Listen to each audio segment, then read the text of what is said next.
Olá pessoal, tudo bem? Hoje nós vamos ver a continuação do assunto de dilatação térmica. Hoje vamos ver a parte de dilatação linear, ok? Então sejam todos bem-vindos!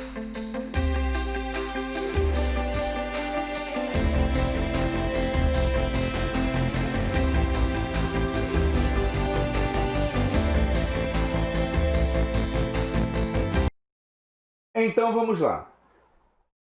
Dilatação linear. O que é que vem a ser a dilatação linear? Bom, dilatação linear é aquela que predomina em uma única dimensão, ou seja, o comprimento. Então observem aí.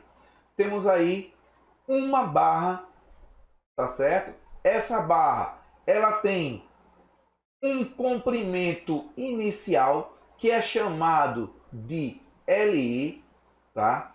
E esse comprimento inicial da barra, ela vai estar submetida a uma temperatura inicial, que vai ser o nosso Ti.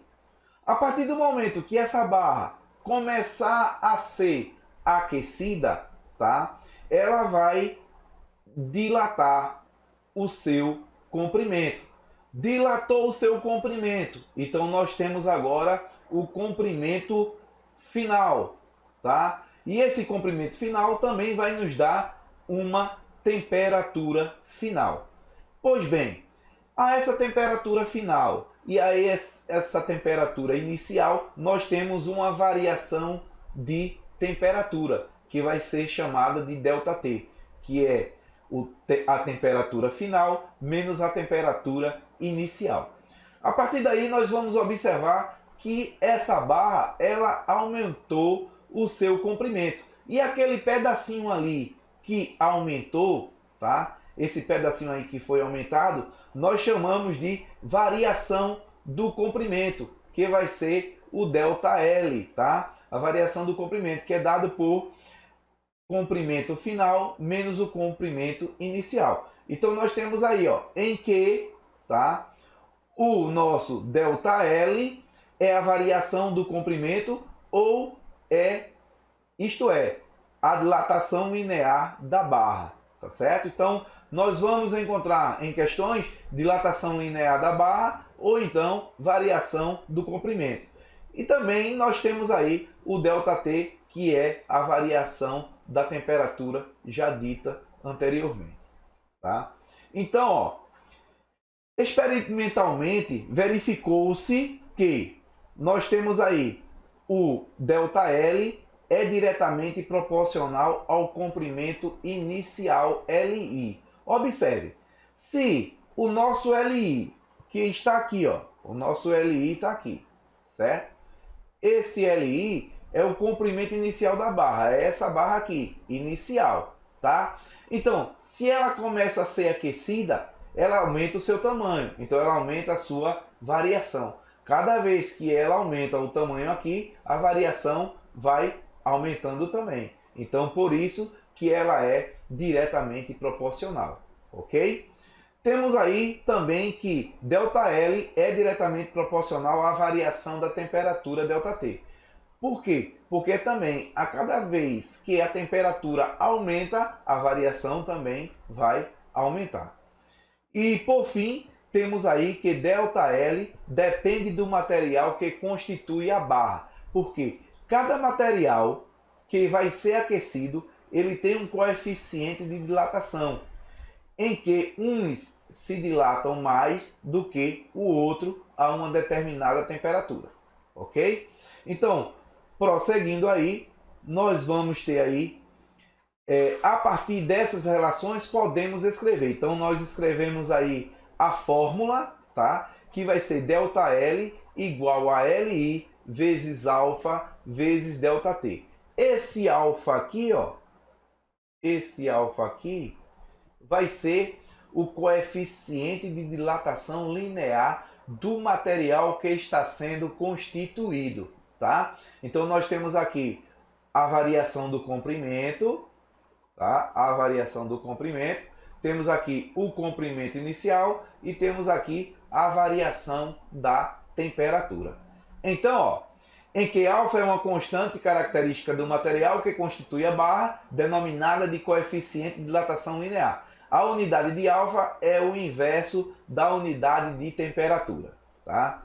Então, ó, observa aí que é dada aí uma tabela que mostra algumas substâncias, tá?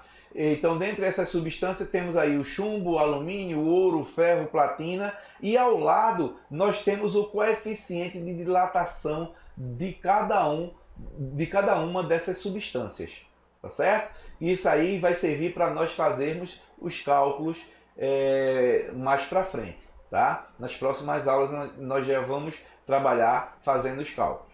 Então, observem que se a variação do comprimento ela é dada por ΔL igual a LF menos LI e a variação da temperatura é dada por ΔT igual a TF menos TI, então o comprimento final da barra é dado por... Então nós temos esta fórmula aqui, tá certo?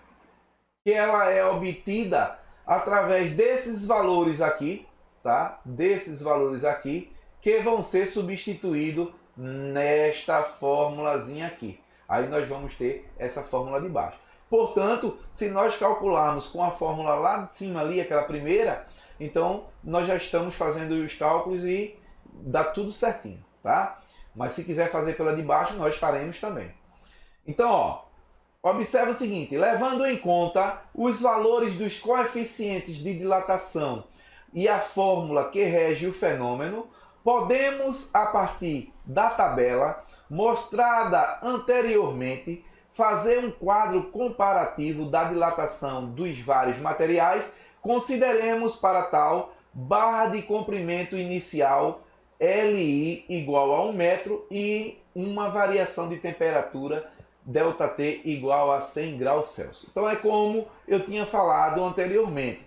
Observem, logo para uma barra de comprimento inicial de 1 metro, submetido a uma variação de temperatura de 100 graus Celsius das seguintes substâncias. Então, se pegarmos uma barra de 1 metro e colocarmos 100 graus de temperatura nesta barra de 1 metro, dependendo do material, o coeficiente de dilatação ele vai variar mais do que o outro, tá? Então temos aí, ó, observe, temos aí o chumbo, tá? Uma barra de chumbo de 1 metro de comprimento, quando ela sofre uma temperatura de 100 graus Celsius, ela chega a dilatar 2,7 milímetros. Nós temos aí o alumínio, 1 metro de alumínio, nós colocando ele para aquecer até 100 graus Celsius, nós vamos obter 2,2 milímetros. E assim nós vamos fazendo isso com as outras substâncias, ok? Então observem aí que nas outras substâncias, tá? A temperatura de 100 graus Celsius com o comprimento de 1 metro, ela vai dilatar esses tamanhos aí, ok? Então, espero que vocês tenham entendido. Se não entendeu, volta ao vídeo. Se quiser ficar com um assunto, dá um print aí, dá uma pausa na tela, dá um print, tá? E fica aí com o assunto, tá? Peço a vocês que compartilhem os vídeos, tá? Deem um joinha, se inscrevam no canal, ativem o sininho para ficar por dentro dos mais novos vídeos, tá? E vamos nos encontrar na próxima aula com a continuação, tá? De dilatação linear, com os exercícios para nós resolver, tá? Então fiquem com Deus e até a próxima aula.